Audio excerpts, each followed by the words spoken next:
Is the INFJ a sloth brain?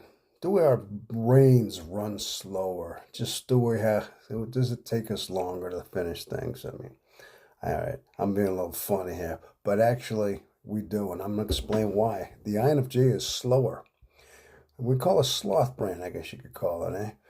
Well, anyway, people, it's because we are intuitive and introverted for the first. So that is our dominant function.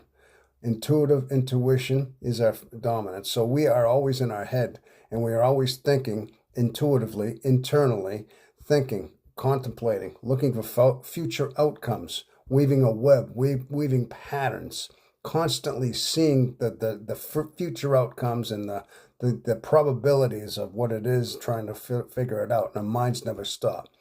So we're constantly in our heads, and sometimes it can be very distracting because it never stops, and that's how our minds work.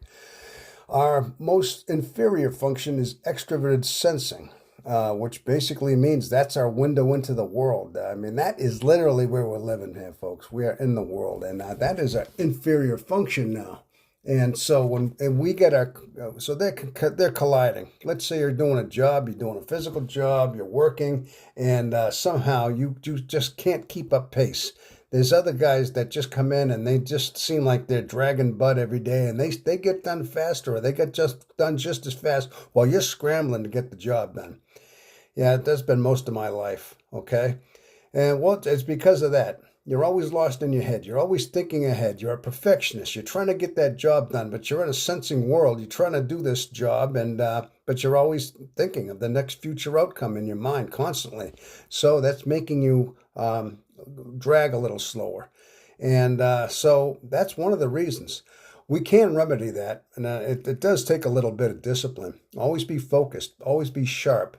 Make sure your thoughts don't interfere with your task at hand. Obviously, I mean, do your job. You got to focus. You got to come in every day. When you're punching a time clock, you got to think, okay, I'm on the clock, and you focus and you don't get distracted. You got to keep your mind sharp. It takes a little bit of practice, but you got to focus. And you just got to do your task on time. Know your job, know your worth, and know you're doing it. Also, let your positive attributes at work be your best bet. I'm always on time, always was. The guy who never takes a day off, rarely calls in sick. He's always there, and he's always going to finish the job, and he's dependable. So let those positive aspects overshine some of your drawbacks. Okay, thank you, folks, and hopefully you got some insight.